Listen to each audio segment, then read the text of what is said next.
En esta segunda parte, como les decía, tenemos un panel de expertas locales que incluye desde el área de planificación, finanzas, incluso las cooperativas, que además de tener experiencia bastante en el tema de vivienda, creo que tiene un insumo importante en ayudarnos a discernir cuál es la situación actual en Puerto Rico y cuánto de estas ideas que han traído los conferenciantes invitados pueden ser aplicables a nuestro contexto local. Lo primero que voy a hacer es que le voy a dar espacio a cada una, a que hable por un tiempo determinado, un tiempo de 15 minutos, hasta 15 minutos para exponer los puntos que quieran. Voy a comenzar con la planificadora Michelle Sugden Castillo. Michelle tiene más de 20 años de experiencia en el campo de desarrollo económico y comunitario y vivienda. Desde 2002, Michelle ha trabajado como consultora independiente con instituciones privadas, grupos sin fines de lucro y entidades gubernamentales en el desarrollo de bienes raíces y vivienda asequible, planificación estratégica, implementación de programas y trabajo de desarrollo comunitario en Puerto Rico. Sus clientes incluyen Popular Mortgage, Banco Popular de Puerto Rico, Peninsula Housing Inc., Washington Mutual para la Naturaleza, Taller de Planificación Social, Pathstone Corporation, Proyecto Enlace Caño Martín Peña, Enterprise Community Partners y Habitat for Humanity, entre otros. Tiene un bachillerato en Economía del College of the Holy Cross y una maestría en Planificación Urbana con concentración en Desarrollo de Viviendas de la Universidad de California en Berkeley. Sin más, le dejo espacio a Michelle para que presente sus puntos. Buenos días. Pues quiero felicitar al centro por esta actividad y gracias por la invitación, especialmente a Raúl y Dipa, que también son planificadores y entienden esto bien y que pueden mirar el tema de la vivienda asequible en Puerto Rico desde un marco de investigación y política pública para poder aprender de nuestros aciertos y desaciertos en el campo de desarrollo de vivienda en Puerto Rico a través de los años. El título, Vivienda asequible en tiempos de crisis, lecciones para Puerto Rico, es importante porque tenemos que enmarcar esta conversación dentro del contexto de donde se encuentra Puerto Rico. Lógicamente, como explicó Sean Donovan, ahí no solamente hubo un shock, que fue el huracán, estamos viviendo un sinnúmero de stresses, ya que estamos lidiando con muchas crisis. Una crisis económica, no hay desarrollo económico hace mucho tiempo, una crisis fiscal, el gobierno no tiene fondos, antes tenía más, ahora no tiene menos.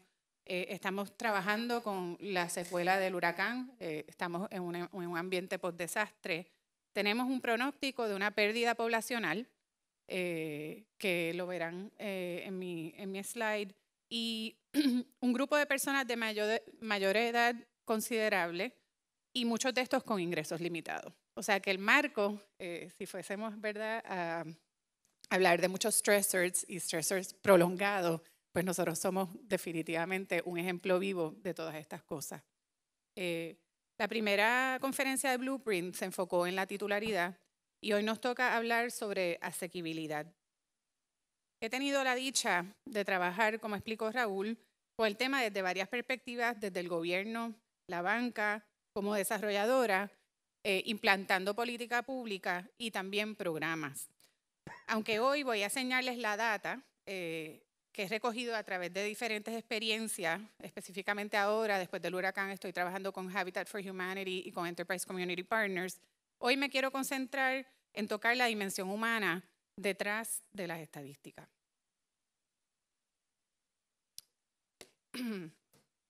Voy a empezar con una anécdota después de María.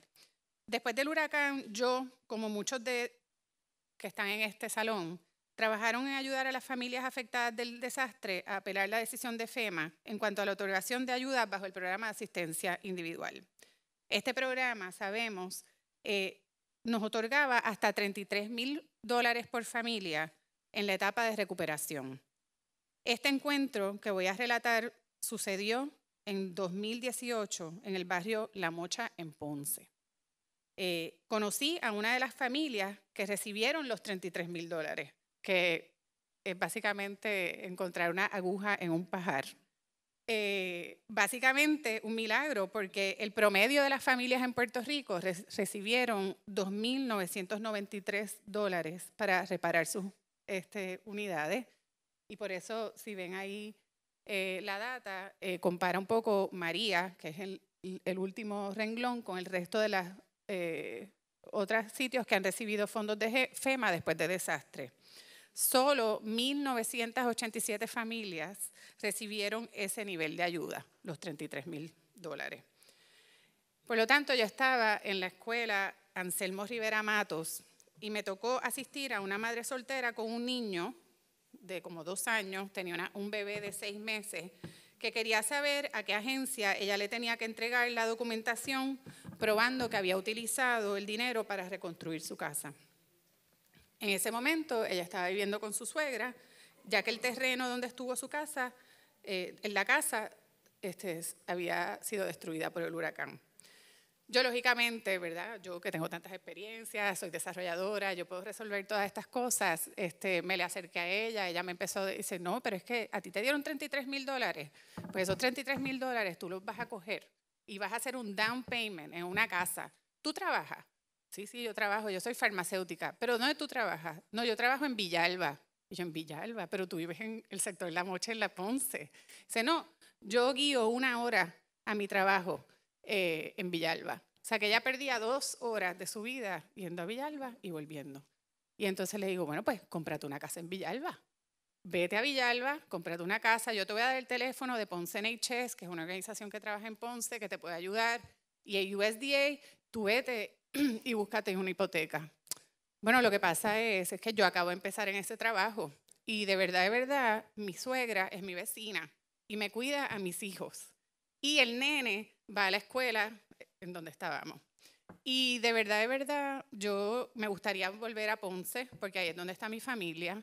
Y además, si pierdo mi trabajo, que no sé si lo voy a poder retener por largo tiempo, no quiero coger una hipoteca porque yo no quiero, a esa estadística, si pierdo el trabajo, pierdo mi casa.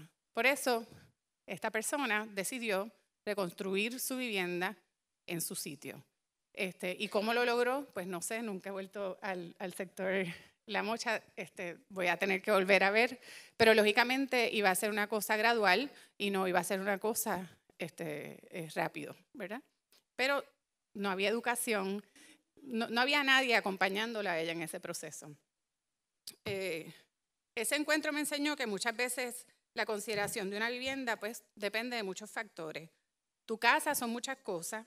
No solamente es una inversión, sino es un lugar privado, fresco, en el caso de La Mocha, tranquilo en esa área. Y estaba en una comunidad que tenía una escuela, la familia estaba cerca, donde los niños iban a tener un lugar donde ser ellos mismos y desde ese espacio se enfrentarían al mundo. La decisión fue basada en factores sociales, económicos, ambientales y tomando en consideración el futuro de su familia. O sea que fue una decisión pensada. La asequibilidad, como hemos hablado, depende del ingreso, del costo y de la localización. Y yo también, como dijo Sean, es un tema dinámico y la gente sabe que puede estar expuesta, que si se van a sitios donde hay renta, pues pueden ser evicted, ¿verdad? O sea que la asequibilidad, a diferencia del estado físico de la vivienda, que tú puedes decir esta vivienda está bien, está mal, o el hacinamiento, que tú puedes definir cuántas familias o cuánto overcrowding hay en la unidad, la asequibilidad depende de la relación entre el costo de construir la vivienda y el mantenimiento y los ingresos de la familia. Y la familia puede ser más accesible si se reducen los gastos o se aumentan los ingresos. Todo se resuelve con ingresos. So, show me the money, ¿verdad? En el caso de Puerto Rico, los ingresos son bajitos. Ya hemos hablado del descenso poblacional. El último informe de HUD, después del huracán, nos pone en la población en 3.3 millones. Pero de esas 3.3 millones de personas, 1.5 viven bajo pobreza 45%. Si nos pusiéramos a todos los puertorriqueños en una línea y nos partieran juntos el mismo mitad, la mediana de ingreso del hogar puertorriqueño sería $19,606 por hogar. Y lo interesante es que 58 de los 78 municipios tienen una mediana de ingreso menor que los hogares de Puerto Rico. O sea que estamos hablando que en Moca, Adjunta, en otros sitios la mediana no es 19, la mediana es 11, que es el más bajito. Y para poder, en el trabajo con Habitat, he podido mirar un poco más quiénes son estas familias, o sea, quiénes son estas familias. Básicamente, la realidad de la familia puertorriqueña, el ingreso per cápita es mitad que el estado más pobre de Estados Unidos, y estas personas, de nuevo, ¿quiénes son? Este ejemplo que tengo aquí son familias que han participado en los programas de Habitat y el ingreso y la composición familiar son reales. Los gastos que yo extrapolé ahí pues son pues unos análisis que yo hice viendo periódico, cuánto va a subir la luz, el agua y la experiencia que tengo pues trabajando en programas de vivienda. Así que empezamos que una familia de 4, una madre soltera con 3 hijos que trabaja en un banco de la zona metropolitana, gana $20,892 al año, que su ingreso mensual antes de las contribuciones es $1,741. La otra familia es una familia de 3, ella es conserje, está en mantenimiento en una de las líneas aéreas que llegan a Puerto Rico, y ella cuenta con $13,200, $1,100 mensuales para una familia de 3. Y otro, un maestro retirado que tiene un ingreso de $10,800 que se traduce a $900 mensuales. Si le sacas Seguro Social y Medicare, pues ya sabes que te quedas con $1,608, $1,016 y $900 respectivamente. Y yo creo que hay que pensar, o sea, ¿quién puede vivir en Puerto Rico con eso? O sea, es imposible. Y yo en vez de dar la tarea y decir, no, 30% es lo que se tiene que pagar, yo lo hice al revés. Yo voy a quitar todas las cosas que yo tengo que pagar y ¿con qué me quedo? Y el resultado es ese. Después de todos los gastos, ¿verdad? Pues la familia de 4 se podría quedar, y si son buenos administradores, si no tienen deudas, si no tienen tarjetas de crédito, si no están pagando nada a Hacienda, porque les puse 0 allí, pues se quedan con $284. La familia de 3, que a mí me sorprendió cuando vi este ejemplo, negativo 34. Y la persona, el maestro retirado, $270. Cuando si ves el cálculo de HUD, estableciendo los renglones, son de 522, 330 y 270. ¿Qué me puede comprar los 284? Porque, ¿verdad? Esa es la demanda efectiva. Esa es la demanda. Con eso yo puedo ir al mercado y comprar. Pues yo fui al website de uno de los bancos locales y puse $70,000. Lógicamente los intereses están bajitos, o sea que está buena la cosa para un first time home buyer. Esta persona puede pagar $70,000. Pero los costos, que es el otro componente de asequibilidad, ¿dónde están? Los costos no están en $70,000 en Puerto Rico. Por lo tanto, vamos a ver un poco los costos, que es la parte de la otra ecuación de asequibilidad. Estos son costos del programa Low Income Housing Tax Credits y el programa Home antes del huracán. Los costos por pie cuadrado estaban en 116 y en el programa Home 98 a 112. ¿Verdad? Esto, lógicamente, los costos han subido, dicen 30, 35%. Y entonces yo hice como un cálculo pensando que CDBGDR va a estar construyendo vivienda nueva y ellas ya tienen unos parámetros de cuáles son sus modelos de 2, 3, 4 habitaciones. Estamos viendo que el pie cuadrado va a estar hasta un máximo de $123 el pie cuadrado y la unidad mayor podría llegar a los 150, que de hecho el límite de R3 es 150. Así es que vemos aquí que, o sea, esa familia sin ayuda no va a llegar a tener su casa. Lógicamente, tenemos subsidios federales. Uno puede volar sobre Puerto Rico y ver qué programa ha sido impactado, ¿verdad? Uno puede identificar vivienda pública, uno puede identificar Ley 124, uno también podría ver Low Income Housing Tax Credits, o sea que se pueden ver esos programas federales donde han impactado. Y un poco, yo también hice como un ejercicio, ese es un mapa de dónde están los programas de subsidios federales en la isla. Están concentrados en San Juan, pero sí están, si tomamos en cuenta USDA Rural Development, están spread out por la isla. Y entonces fui más o menos, y esto no es a cierta, porque lógicamente, ejemplo, algunos Low Income Housing Tax Credit Projects usan sección 8, porque muchas de las veces, como los ingresos son tan bajitos en Puerto Rico, tienes que tener el subsidio operacional para que el proyecto sea viable. Así que, viendo la mirada de 1.5 unidades de viviendas que hay en Puerto Rico, 21.3 están vacantes, quedas con un total de 848.556 viviendas que son de dueños y 388.406 que son de alquiler. Si entonces vas al otro lado y vas al área de subsidios federales, te das cuenta que el portfolio de hipotecas en Puerto Rico a diciembre del 2018 son 372.016, que eso incluye, Gilberto me corrige, incluye los fondos de FHA y también hipotecas que están garantizadas USDA. O sea que eso incluye ya los subsidios federales. Por lo tanto, esos son pero tenemos 848.000 estructuras donde hay dueños. O sea que si tú les restas a la gente que tiene hipoteca y les restas ese número, te quedan 56% de personas que no tienen hipoteca y dónde viven. Sabemos dónde viven. Todo el mundo sabe. Y el que no sabía, después del huracán María, ahora sabe. Yo te diría que la mayoría, ahora sabemos dónde vive la gente, ¿verdad? Que nos olvidamos. Después, por el otro lado, es renta. Renta, pues también son 388.000. Tiene subsidiado a través de Section 8, Low Income Housing, Home, 109.000 unidades. O sea que ese otro es la parte que sí está en el mercado. Tradicionalmente, Puerto Rico,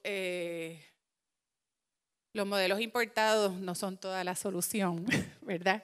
Y siempre el gobierno de Puerto Rico ha hecho programas alternos que no son con fondos federales y que son bastante criollizados, ¿verdad?, para atender la realidad de Puerto Rico. Desde hace mucho tiempo el programa de parcelas, el apoyo mutuo y esfuerzo propio, que empezó en el área rural, pero después se movió al área urbana, programa de rehabilitación en su sitio, ADMEVI, la ley 124, los productos de down payment, que eran Mi Casa Propia, Llave Tu Hogar, Casa Mía, cada administración le cambia el nombre, pues es lo mismo. Ley 173, que era para subvencionar vivienda de interés social para envejecientes, y hay otras también, que eso es más bien a nivel transaccional, pero a nivel también de comunidad han habido ejemplos como la ley de la Compañía para el Desarrollo Integral de Cantera, que es similar a lo que es en Cincinnati, la Oficina de Comunidades y la Ley para el Desarrollo Integral del Distrito de Planificación Especial del Caño Martín Peña, que se parece mucho a lo de Cincinnati, pero ellos ya pensaron que, como sabían que cuando llegara la inversión iba a haber desplazamiento, aseguraron que 1% de la comunidad se mantuviera en un Community Land Trust para que no hubiese desplazamiento. Así que en Puerto Rico sí hemos estado pensando sobre estas cosas.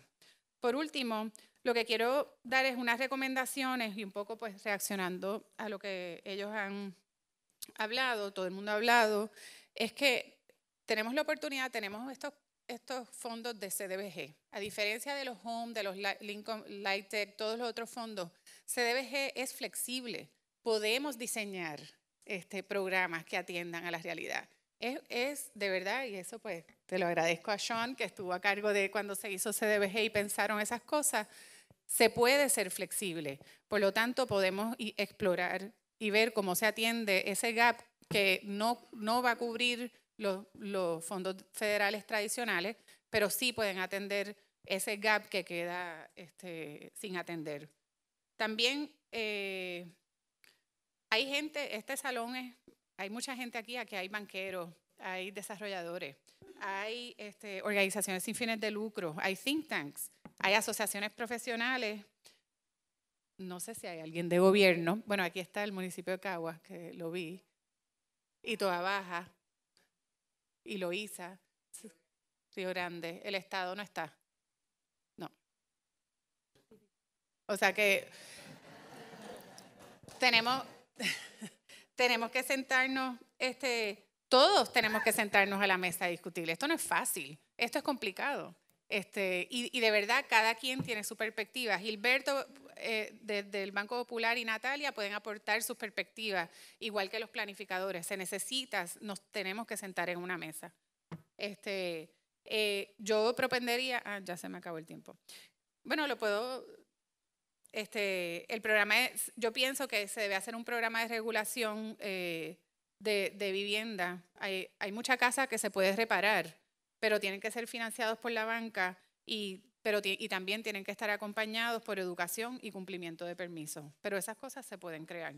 Y nada, tenemos política pública, y yo puedo añadir más mientras que abre la discusión, pero muchas gracias.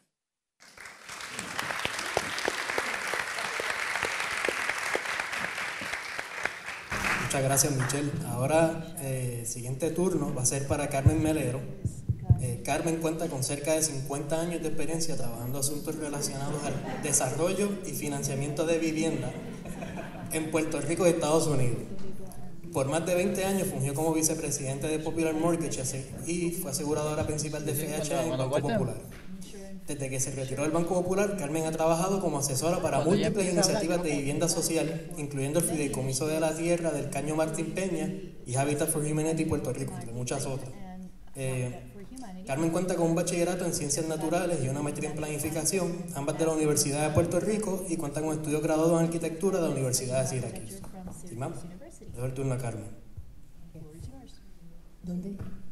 Ya tenemos volumen. Bueno, pues la presentación de los compañeros de panel pues ha sido muy interesante. Y quisiera pues simplemente abundar sobre un aspecto específico, y es lo que es la voluntad, the will. La voluntad para poder llevar un proyecto de un principio a un final. Específicamente en el caso tuyo, Sean, donde pues estuviste a cargo de un operativo, pero que ese operativo básicamente tenía un padrino, y el padrino era el presidente. ¿Es o no es verdad? ¿Ok? Entonces, si es la verdad. Es la verdad. Y si el presidente dice esto se tiene que hacer, pues todo el mundo se alinea y aporta para que ese evento o ese proceso se dé.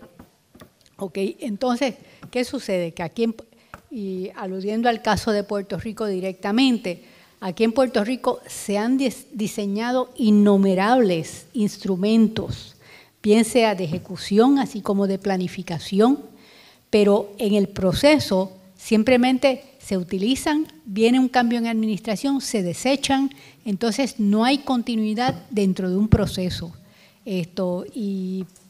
Para hacer un ejemplo, cuando yo estudiaba, vino John Reps a Puerto Rico y en aquel momento pues estaba de moda la cuestión esta de crear los land trusts y los mecanismos legales para establecerlos. Entonces, cuando llega aquí, en la conferencia magistral que yo escuché de parte de él, dijo, pues Puerto Rico ya tiene un land trust. ¿De qué estamos hablando? Y esa es la administración de terrenos, que es una organización que aúna una cantidad de propiedades y capacidades de, ¿cómo se llama? Hasta ¿cómo se llama? De expropiación y de establecer procesos ¿cómo se llama?, de diseño y de participación con las comunidades, etcétera. Simplemente es algo que en el proceso se dejó by the wayside. O sea, no lo utiliza y se ha dejado de utilizar. Lo que ustedes ven en el Viejo San Juan como un desarrollo masivo del área portuaria, pues ¿quién fue quien lo hizo? Pues la administración de terreno. De manera que hay una serie de instrumentos y unas capacidades para hacer, pero simplemente no se están utilizando. De manera que yo como veo es cómo tú puedes hacer que unos proyectos se den, que haya la voluntad de que se den y que esto tenga continuidad a través del tiempo. Pues tú sabes, el otro fenómeno que se puede mencionar es el de Robert Moses, que mucha gente pues piensa que el tipo era dictador o esta persona horrible, otra gente piensa que simplemente fue un visionario. Así es que cómo uno puede llegar a una media donde podamos tener algo que dentro de esa estructura que tenga continuidad, no importa quién sea la entidad que esté gobernando el país en ese momento. Y este tipo de cosas pues hay que darle pensamiento y creo que debe ser parte de las recomendaciones de toda esta situación. Y estoy muy de acuerdo con todo este andamiaje, porque si no hay un community response adecuado y un apoderamiento del proyecto, pues no vamos a ningún lado. Y entonces, y en ese aspecto, pues creo que el modelo del Caño de Martín Peña ha sido muy efectivo desde el punto de vista de poder conseguir que un grupo tan disímil y con varios intereses pues, se incorporara al proyecto de enlace, así como aceptar el concepto del fideicomiso de la tierra como tal, del Caño de Martín Peña. En el caso, respondiendo a Elora en términos de los planteamientos que hace, pues creo que sus, ¿cómo se llama?, que sus planteamientos son muy acertados. Ahora bien, yo entiendo que ella ha traído a colación una serie de cosas que existen en Puerto Rico, pero están subutilizadas,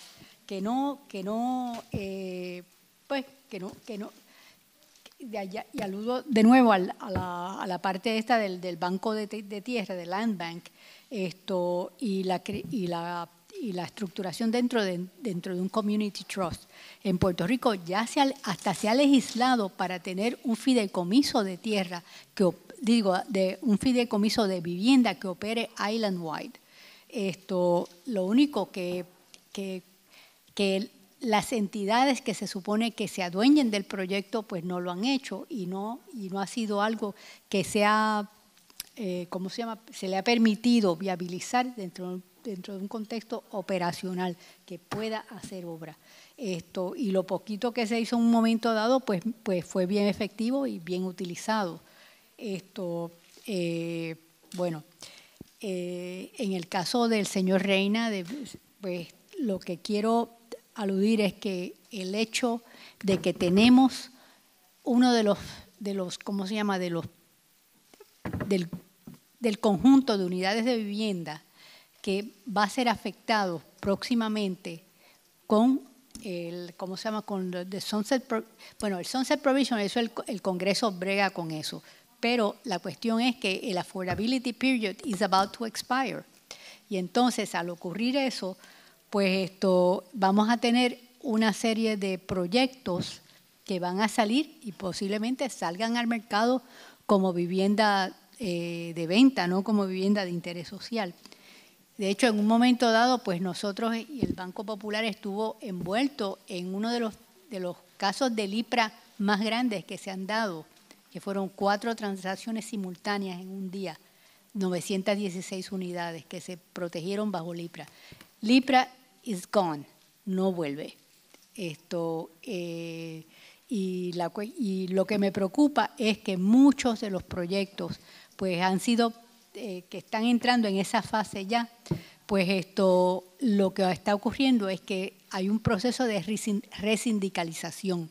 Y en ese proceso de resindicalización, pues entonces aquellos créditos contributivos que pudiesen haber sido otorgados para nuevos proyectos se están utilizando en el proceso de resindicalización.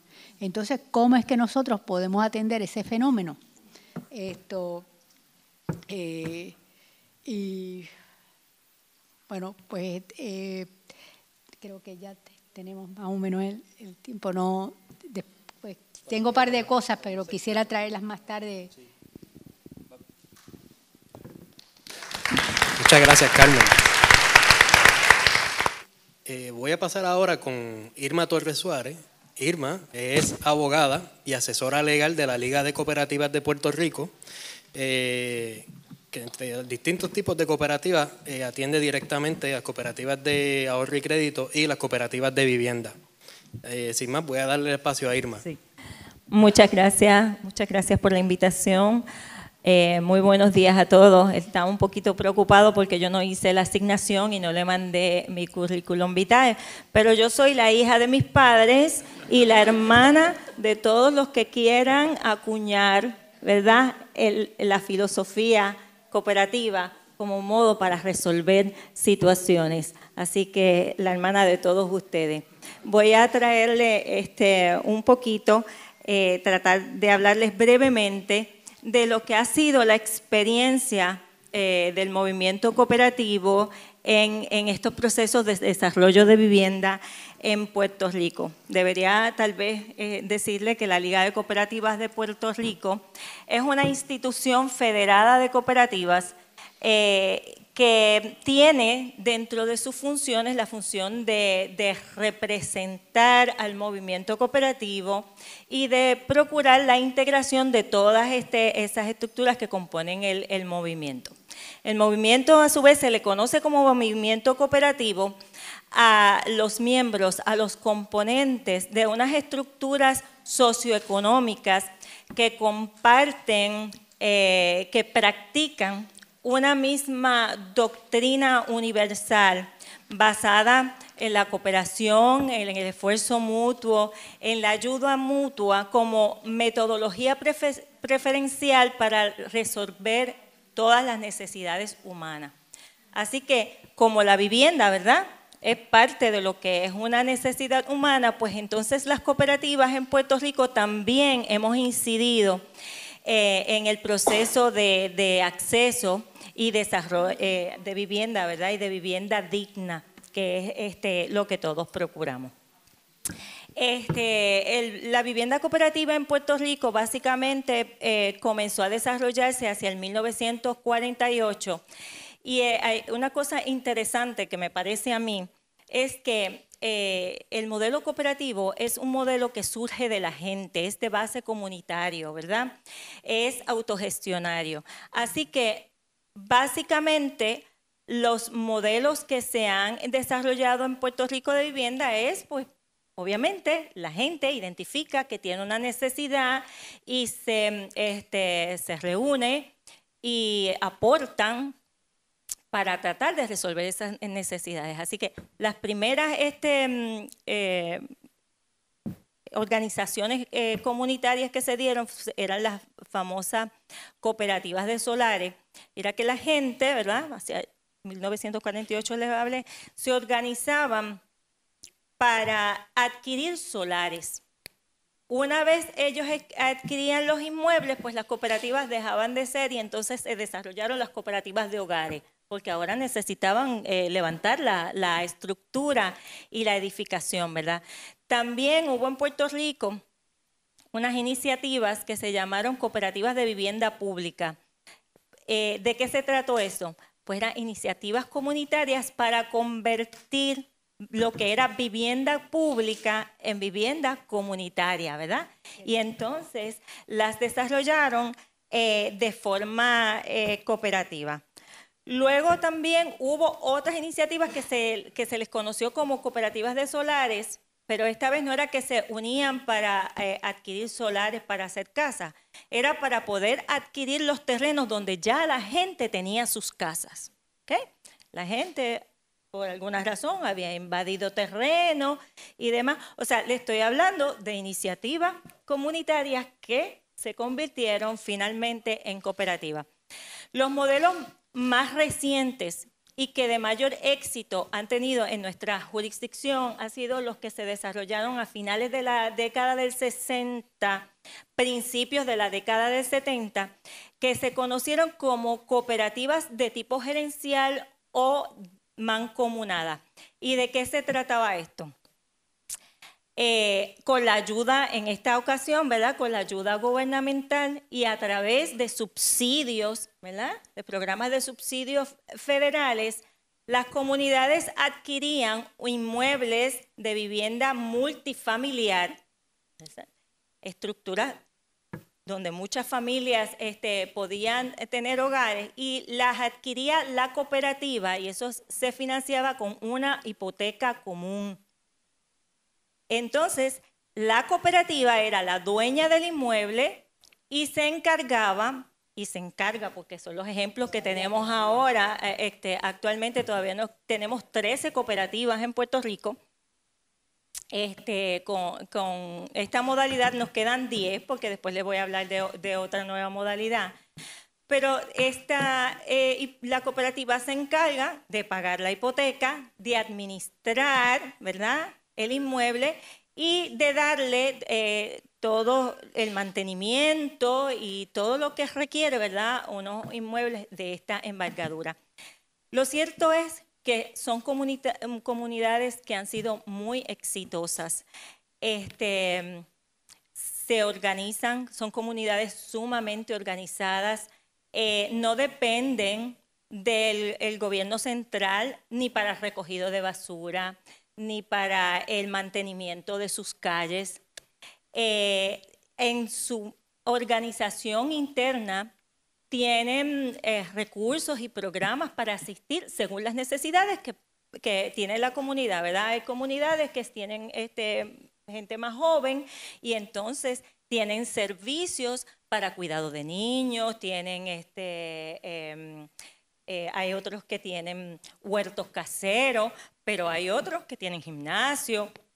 Dependiendo de cuáles son las necesidades, las mismas comunidades se organizan y son comunidades de extraordinario ejemplo de organización comunitaria.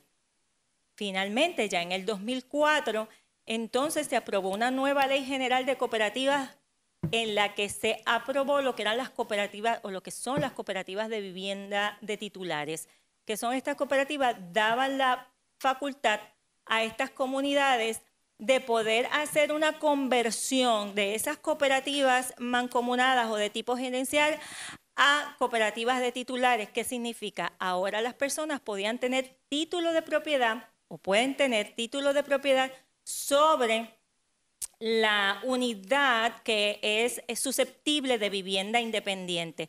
La cooperativa continúa siendo la dueña de todos los elementos comunes que tiene ese inmueble, incluyendo los estacionamientos y demás, ¿verdad?, a diferencia de otros regímenes que hay en Puerto Rico. Así que básicamente ahora mismo tenemos 3 comunidades de titulares y básicamente esa ha sido la experiencia en el movimiento cooperativo. ¿Qué es lo que se dio en ese entonces, en la década de los 70, que no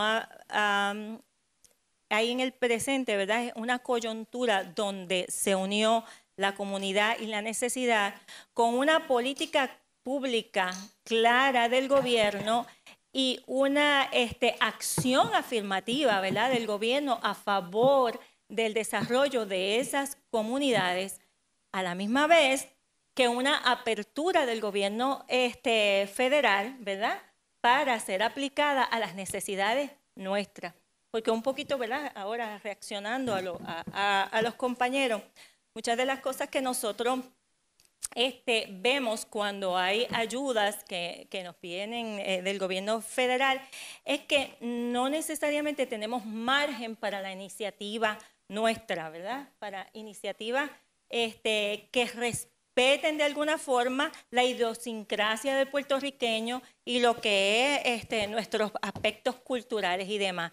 Entonces, pues, cuando tratamos de entrar, pues hay que cumplir con requisitos 1, 2, 3, 4, 5 y entonces algunas veces pues no sabemos cómo es que vamos a cumplir con todos esos requisitos.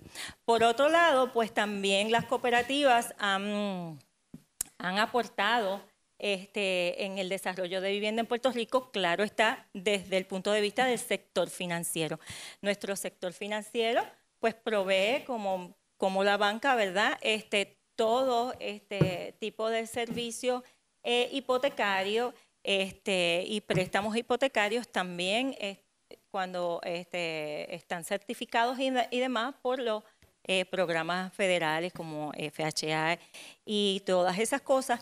Y también algunas cooperativas, ¿verdad? Se han juntado en varias ocasiones para tratar de repartir riesgos de forma tal que puedan subsidiar y financiar vivienda pública o vivienda de interés social en ocasiones. Así que básicamente esa es la experiencia que nosotros tenemos en lo que es el movimiento cooperativo puertorriqueño. Yo quiero solamente mencionar que el movimiento cooperativo en Puerto Rico fue el desarrollador más grande de proyectos bajo la sección 236, ¿sí? Que ya no lo dejó inoperante, pero esa fue la base que les permitió a ellos potenciar este desarrollo masivo de cooperativas. Tenemos una sobreoferta de vivienda a precios de mercado, de vivienda reposeída por banco, vivienda a precio de mercado o precio de descuento que nadie está comprando.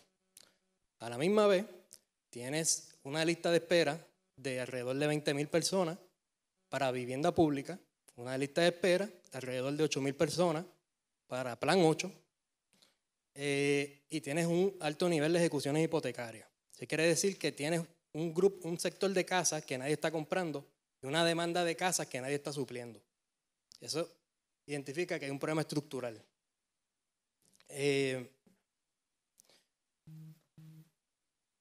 Lo que quería un poco ver de la reacción de todo, un punto importante de lo que decía Laura, es podemos pensar en las viviendas vacantes, y eso es una fuente importante, pero que muchas iniciativas a veces no alcanzaban la escala.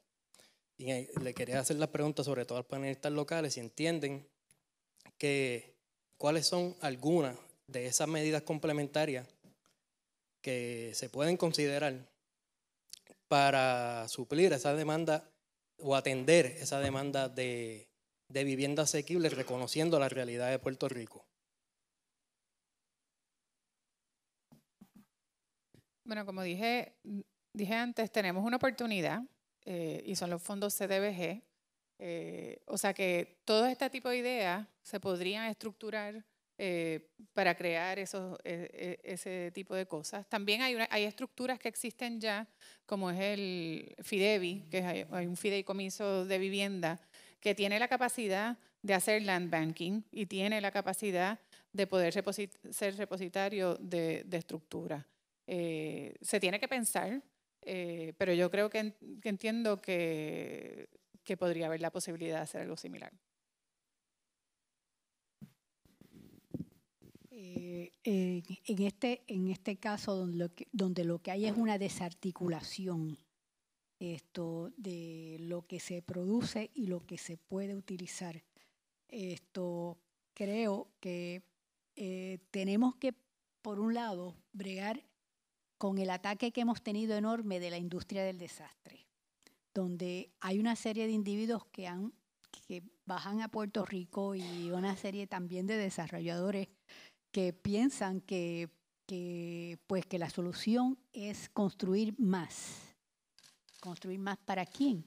Y entonces, pues, ahí es donde tiene que examinarse con mucho detenimiento qué posibilidades, porque las casas reposeídas tienen unas características, ¿verdad? Y hay unos hay unos dueños de ese asset una vez la casa se reposee, que puede ser FHA, así como puede ser la industria bancaria. Pues, ¿qué posibles, cómo se llama, qué posibles mecanismos se pudiesen utilizar para entonces llevar a una, ¿cómo se llama?, reconfiguración reconfiguración de la tendencia de estas unidades? Por ejemplo, darle prioridad a los casos donde tú puedas tener un scattered housing multifamily. ¿Por qué no? Y entonces, pues esto, pero entonces tiene que entonces eso traducirse en una prioridad para el gobierno central, donde si tú tienes un área donde tienes proyectos o lo que fuera, pero que están un tanto dispersos, pues cómo tú puedes poner esto, hacerlo operacional y que haya un sentido de obligatoriedad de parte del gobierno central de que una porción de estos créditos contributivos se van a utilizar para este tipo de propósito. Y así por el estilo. Quizás pueden ser un concepto de cooperativa donde se pudiese crear una estructura de ¿cómo se llama?, de ownership. Y también hay un issue, y es que, por ejemplo, en el caso de las cooperativas, cuando se hicieron en un comienzo, pues ahí muchas de las familias no pudiesen haber cualificado para la compra de una unidad porque no cumplían con los underwriting criteria. Ahora, como fue una entidad y básicamente es el concepto de multifamily housing, porque esencialmente funcionaban como unidades que estaban en renta, pero en realidad estaban dentro de ese form of tenure. De manera que hay que empezar a pensar, repitiéndome, pero que empezar a tratar de aclarar dónde es que tú quieres terminar, ¿ok? Quiero eliminar las unidades del inventario. Tengo familias que no se pueden ubicar en términos por la capacidad de pago. Pues cómo tú desarrollas un mecanismo para tú poder fungir estos dos aspectos y ofrecer una solución práctica. Pero tiene que, como dije de nuevo, tiene que haber la voluntad para hacerlo. Yo quiero añadir que la política pública, bueno, cuando ha habido política pública de vivienda, hay que aclarar, el mercado en Puerto Rico ha sido receptivo a seguir la política pública. Ejemplo, cuando se decidió el Departamento de la Vivienda que se iba a construir proyectos de envejecientes y se utilizó la Ley 173, lógicamente habían fondos ligados, pues se desarrolló muchas unidades de Ley 173. Igual cuando se diseñó la Ley 124, que eran más para proyectos de venta, se hicieron los incentivos y se estableció, y el programa, no, o sea, a largo plazo, no sé, ¿verdad? Hay que averiguar si eso fue exitoso o no, que yo creo que es una de las recomendaciones que hay que estudiar cuáles programas han sido efectivos o no, pero la política pública estuvo clara y la gente siguió y se desarrollaron los proyectos de Ley 124. O sea que yo entiendo que, como dijo Carmen al principio, tiene que haber la voluntad para diseñar la política pública adecuada para Puerto Rico, para atender un sinnúmero y continuidad. Así es que nada, yo los exhorto que nos tenemos que poner a reunirnos, igual que antes nos reuníamos un grupo de viviendas con el grupo de Reimagina, que venían muchas personas de diferentes sectores a hablar. Eso, ¿dónde está? O sea, hay que sentarse a hablar, hay que sentar a pensar, y si el gobierno no está, pues hay que hacerlo el resto hasta que llegue el gobierno. Es lo que yo iba a aportar. A mí me parece que esto requiere de mucha planificación. Si queremos que responda realmente a las necesidades de nuestro pueblo, pues requieren equipos multidisciplinarios, requiere planificación y requiere voluntad de todas las partes. Desde el punto de vista de las cooperativas, las del sector financiero se están certificando, ¿verdad?, para propósitos de poder acceder a los fondos existentes, pero estamos ahí presentes, pero definitivamente esto tiene que ser requiere planificación. Yo solamente quiero traer a colación un momentito. Un caso es que conozco una psicóloga que vino a Puerto Rico desde México para bregar después de María, ¿verdad? Para train the trainers en la parte de esa de disaster management, de los problemas psicológicos que surgen en estas personas. Y entonces me habló del hecho de que en la Ciudad de México, con el terremoto que ocurrió par de semanas antes, simplemente la gente se tiró a la calle y asumió la responsabilidad de todo lo que había que hacer, porque saben que el gobierno no iba a estar allí. Así es que nosotros tenemos que empezar a pensar desde esa perspectiva. So if I could just build on that point, Carmen, you rightly said that there was leadership at the top in Rebuild by Design, which is the example that I used. But I've seen lots of examples where leadership comes from somewhere else. And in fact, both of my boys are surfers. They love the ocean, and they've actually surfed here in Puerto Rico. But I like to say to many activists, I just ride the waves. You create the waves. And so to take a very specific example, Rebuild by Design was replicated in the Bay Area in California. And it was not a federal government initiative. It was a local organization, a nonprofit called Save the Bay, that brought together stakeholders from around the entire Bay Area and said, you know, we haven't had a storm, we haven't had a crisis, but we are very much at risk, and started building the infrastructure, the community infrastructure, that then got local champions in government involved, and then ultimately brought them along. And so I agree that government needs to be at the table, but government can be, you know, at some point get religion about it, and sometimes government has to be dragged along too. And you know, shame, local movements. There are other ways to bring government along besides just a willing leader, right? And so that needs to happen. The second thing I would say, and this builds on something Michelle mentioned,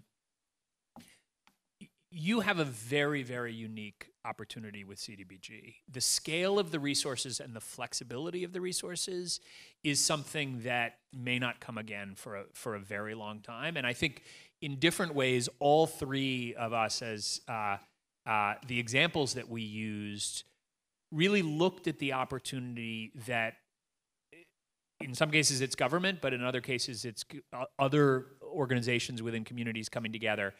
And in the midst of crisis, being able to look forward to a time when things will be quite different and getting control of land, building these structures, and protecting ownership now when prices are lowest in a lot of ways, in the midst of disaster, is a very important example. I ran the housing department in New York City, and I grew up in New York City. I wasn't at the housing department, but I remember as a kid very well when nobody in the world thought New York City would recover, when the South Bronx was sort of the most well-known example around the world of urban decline. And New York City started taking ownership through tax foreclosure of all these vacant properties, over 100,000 apartments, more than 10,000 vacant lots. And what they basically created a movement, including cooperatives, to take ownership of that and turn it into a community resource in a way that took an enormous amount of will. But it was at that worst moment where it was possible because nobody thought these properties had any value. And so this is really the moment to do it, and CDBG has that ability. The last thing I would just say is that I think it was maybe the second or third housing policy class I ever took in graduate school. My mentor, who I ended up working for in government, Bill Apgar, said something that's always stayed with me, that, you know, housing is an incredibly complex policy area. We have this whole alphabet soup of programs, of 236s and other things that you mentioned, but at its root, it's very simple. Housing is expensive and people are poor. And so we could spend a lot of time on the housing is expensive people and all the subsidies, and Michelle rightly pointed out all the different ways that we need to intervene. At the same time, we have to work on the people are poor part as well. And the truth is that disaster recovery is also an enormous economic development opportunity where we really have to focus on where is the money going? Who is getting those jobs? And I think CNE has done a very good job of starting to focus on all the contracting and the fact that it's really going to firms outside of Puerto Rico. And so really thinking about the opportunity to direct those contracts for local workers, but also at the same time, I think the example was used that by Vincent and we had this in New York, there weren't contractors, right? There wasn't an industry. And so really thinking about how do we use this moment to build an industry of small contractors? How do we do training?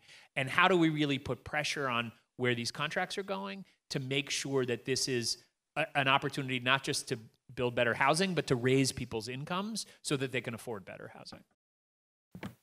Bueno, yo pienso que la acción puede ser a nivel municipal. Ahí es donde se pueden integrar todos los actores a ese nivel. O sea que yo creo que si los municipios tienen la apertura, pueden unir, tener las conversaciones a nivel local en las ciudades pequeñas y en los pueblos pequeños. Nosotros estamos colaborando, tengo que decir, con Habitat, estamos trabajando en Bayamón, en Cagua, ahora en Guayama, y yo creo que se pueden hacer estrategias interesantes a nivel municipal y tener esas conversaciones ahí. Yo solamente me voy a referir a FEMA y que por favor reevalúen lo que han hecho porque es un desastre. Es un desastre. Bueno, en cuanto a la... I just want to chime in. In the case of in Philadelphia and Cincinnati, what's really interesting is in developing their housing plans, they really relied on local stakeholders to drive the agenda. And in both of those planning processes, what they did is they acknowledged the need for a plan, but also acknowledged the fact that local organizations were the best people to know what to do, and were also going to be the people who ultimately were implementing what needed to be done, right? So within both of those plans, what they did is they had kind of larger framing sessions about what the core topic areas of concern were, and then they had all the stakeholder groups break up into subgroups. And they said, you come up with a plan for all those topic areas, and us, as the government, will help bring all those plans into one cohesive plan, with the acknowledgement that once that cohesive plan was created, all of you are going to be doing all of these subcomponents, right? So acknowledging that the planning process is an opportunity to leverage local knowledge and resources, and also build local capacity and stakeholder groups and constituencies around these kind of core topic areas to actually then implement what's going on. Yo quiero añadir que en Puerto Rico hay un housing plan que estuvo vigente hasta el 2018. O sea que eso podría dar una oportunidad para que el Estado pudiese convocar diferentes entes en la parte de implementación.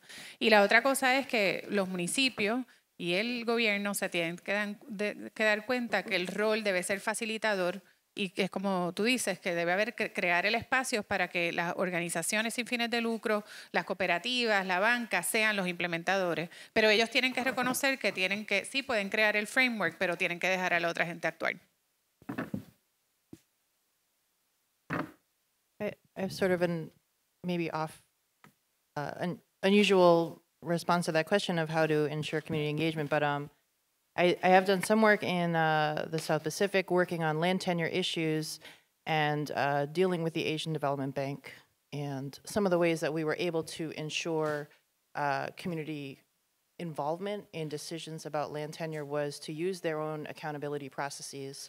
And I was talking with another scholar who worked with FEMA as well, because all of these organizations have requirements that you must engage communities. And so we were able to point out that they were inconsistent with their own rules and get them to fund community engagement. The other thing that we did is that there is a political economy in Samoa that means that some people's voices matter than others, and even our own government is not always responsive to the poorest of the poor, the people in the more rural areas. And what we were able to do is reach out to the diaspora and say that this is a group of people who have resources, whose voices count, who are outside.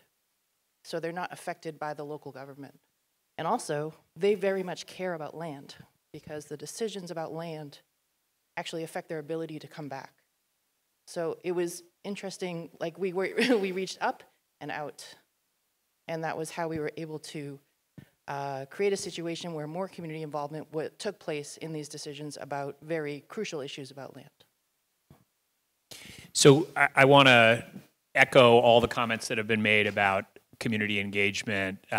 It is absolutely critical in getting these processes right. And I think there are very good techniques that have been developed in how to do that, how to bring broad expertise around planning, around housing, and put it at the service of local communities to be able to get engagement that actually can translate into policy changes in ways that make a difference. And we did a lot of that in Rebuild by Design, the example that I showed, and I won't go into detail, but I think there's a lot of expertise on that that's available to help really drive that forward. But what I would add that I think hasn't been mentioned is that on the government side, part of what was very important and that we focused on in the recovery after Katrina and Sandy is that within government, there is an enormous problem of collaboration as well. You know, everybody lives in their own silo, agencies don't talk to each other, and so it's very, very important if you're going to get to the kind of solutions that I talked about,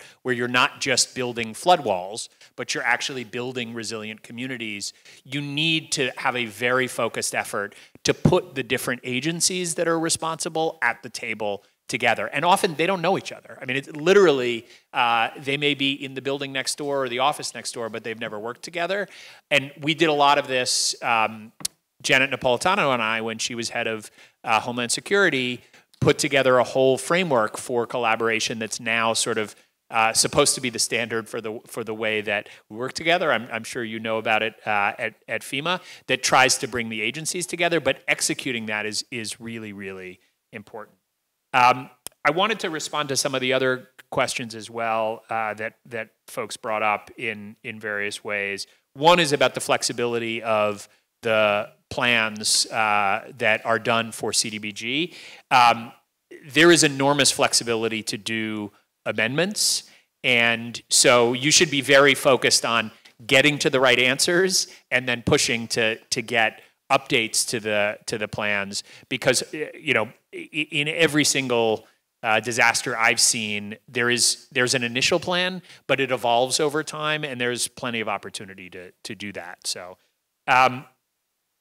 one of the questions that I thought was very important was also about the flexibility of CDBG funds, and it is the single most flexible program in the federal government, or certainly one of the most flexible. But there are also things that it cannot do. And so just to take the Rebuild by Design example as well, Marion, who was here earlier and was one of my lawyers at HUD before she switched over to the program side, I remember her first reaction when I brought her this idea of an international design competition using CDBG funds. Her head basically exploded. And so I immediately went to the Rockefeller Foundation, to Judy Roden, and we actually built the whole competition using non-governmental funds. And then the almost $1 billion that we awarded through CDBG only came in at the end of the process after we'd run the whole process using philanthropic dollars. And so part of what I think is really important is not like banging your head against a wall that you're never going to sort of succeed at, and figuring out very strategically early on, what can you do with CDBG if you have a creative partner? And then what do you have to do outside? And I think one of the things that you do have, and I've seen this, New Orleans, for example, didn't have a big philanthropic community before Katrina. It now has an enormously active philanthropic community. And I think, I know you have representatives from foundations here. I think there is a lot of interest and focus in the philanthropic community. And the question is, how do you use non-governmental money to build sort of and incubate the kinds of programs that you want to create, which can then be scaled by government. And really figuring out strategically where to focus non-governmental dollars and then pair it up with governmental dollars to actually implement at scale is a really important part of the strategy that needs to be developed. And then the last thing I wanted to touch on was this question about sort of where to build, where to rebuild, where not to, how do you put folks at risk? And I think we tend, as in so many things in human nature, we tend to focus on kind of the extremes of the challenges, and that gets a lot of the press and the attention. And there's no question there are places where we should not rebuild. I think we all have to be honest that there are places that are just too much at risk, that even if it's possible to protect, the process to get there, the cost to get there, we're just not going to be able to reach it. And those are the most brutal, hard processes I ever had to go through, is to walk through the neighborhoods and talk to families where, you know, we were saying, look, we're just not going to put money into this neighborhood. We're not going to rebuild. You may choose to stay, but it's just too risky. And there are ways to run those processes that have community engagement that lead to good outcomes, but they're really, really hard. But what I would also say is those are a tiny fraction of the places overall. And as I use the Netherlands example to say, there are ways to protect communities that are really innovative, can be done, but they take planning. And it's really important to focus on those places as well and start to invest in planning to build the long-term processes, because these things are not quick. I often like to say that in disasters, you have to go both fast and slow at the same time. And there are lots of things that have to be delivered quickly. FEMA has to deliver aid quickly. You have to, you know, whether it's vouchers or the range of solutions, those things need to move. The rapid repairs have to move quickly. But there are things that you should acknowledge will go slowly, and that's for good reason, because you have to do the research. Rebuild by Design was one of those things that went slow. And for good reason, because there's a lot of questions and planning you have to do before you get it right. And there really needs to be, both through CDBG and through philanthropic and other dollars, a big investment in getting the planning right for those places, because you're not going to achieve it by making individual houses resilient. RBD was all about how do you create community solutions that can better protect communities for the long term. And there are innovative examples from around the world about how you do it now. I use the Netherlands example, but there are plenty of others as well. And that's only going to happen if there's a significant investment in community-driven planning.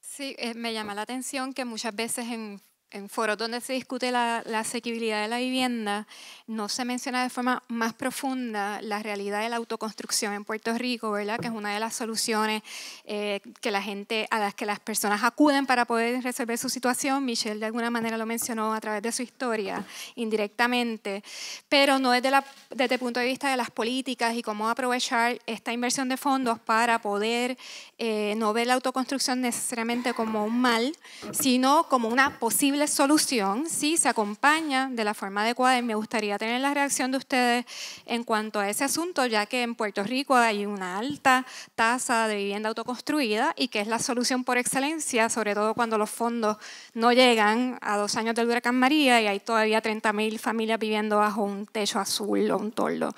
Y de otra parte, algo que me parece bien interesante de la manera en que algunos de los planteamientos se han hecho es la interconexión entre el tema de la tenencia de la tierra, que fue objeto del foro anterior, y el tema de la asequibilidad de la vivienda, y creo que es algo que vale la pena profundizar un poco en la medida que se pueda. Gracias. Bueno, yo quiero tocar que cuando yo hablé de las estadísticas, lo que yo quería hablar cuando se habló de quién tiene hipotecas en Puerto Rico, pues es una mínima parte de la gente que son dueños de su propiedad. O sea que mucha de la gente que no tiene hipoteca, y no sé, eso no sé si se ha estudiado, pero sería bueno estudiarlo, que la gente lo ha hecho por sí solo. Y bien interesante, durante todo este proceso, cuando vino mucha gente a ofrecer ideas de tipos de programas que se podían hacer, vino una gente que ha trabajado en diferentes partes del mundo y nos hizo la presentación a Habitat, que básicamente lo que hacen es regularizar a nivel masivo cómo tú regularizas y obtienes permiso esas casas que ya están estructuradas y cómo se financia ese proceso. Yo creo que eso no tuvo audiencia y no llegó al plan de acción, pero creo que es una cosa viable y se tiene que atender. De hecho, cuando yo trabajaba en el municipio de San Juan, nosotros hicimos un programa con la banca privada donde se ofrecieron préstamos sin colateral porque había unos issues de titularidad y toda la gente repararon su vivienda. Y se hicieron préstamos en esa ocasión y el default rate fue bajísimo. O sea, la gente es responsable, pero hay que darle las herramientas para ellos y de verdad es un acervo. Y la gente siempre dice, hay 55% de casas que son informales. Sí, pero eso no quiere decir que no están bien construidas. Hay casas bien construidas, hay cosas que no están bien construidas. No se puede decir que todo está mal hecho y es una opción real. En el caso de las cooperativas que yo había mencionado, que hubo en un momento histórico una iniciativa donde las personas que habían construido vivienda informal en lugares donde no le pertenecía, se organizaron como cooperativas y finalmente legalizaron su estructura. Pero hubo, ¿verdad?, una ayuda y un compromiso de lo que en aquel entonces era la Corporación de Renovación Urbana y Vivienda para proteger a estas comunidades y ayudarlas entonces a que estas comunidades pudiesen legalizar sus viviendas, porque como señala ella, no necesariamente el que sea informal quiere decir que están mal construidas o están peligrosamente, ¿verdad?, en zonas de peligro. If I could just add one more thing. I don't have a lot of expertise in self-built housing. It's not something that you see at an enormous scale in most of the disaster areas around the U.S., but I do think you have a lot of expertise. Habitat has done a lot of work around the world in areas where it's more of an issue. The thing I'd like to add, though, is I think one thing people don't think strategically enough about in the context of recovery is volunteerism. And if you look at, say, the response after Katrina, it was the largest outpouring of volunteerism in the history of the United States. And when I took my kids down to volunteer and build houses, and what you see is that for the most vulnerable in the process, right? The folks who are going to fall through the cracks, seniors, the very lowest income, folks who get ripped off by their contractors and have spent all their money, the sort of last resort is often organizations that can organize volunteer efforts to get them back in their homes. And I think it's worth thinking about how do you connect up the self-built piece of the equation with the volunteerism that might be available. And I think in the New Orleans case, there was a pretty weak, what I would call civic infrastructure. There weren't that many community organizations and others. And one of the things that happened is that there was all of these new organizations that wanted to do something were created and grew up and built expertise. And I think there's a way to draw on that. I also think it's worth thinking about the diaspora and whether there are ways to draw folks who have left the island back for individual trips. There's a risk of sort of volunteer tourism that happens and whether those folks can actually be useful. But I do think, particularly given the historic diaspora that has accelerated, there's a way to think about capturing the energy and the wanting to help back in Puerto Rico that's worth doing. And people underestimate the scale of the potential that volunteers can have in really having a large-scale impact. They tend to think of it as sort of boutique, but I think it's something that could really, particularly in the case of self-built housing, if you could organize folks in techniques and other things, could be a powerful help to the things that a family can do on their own.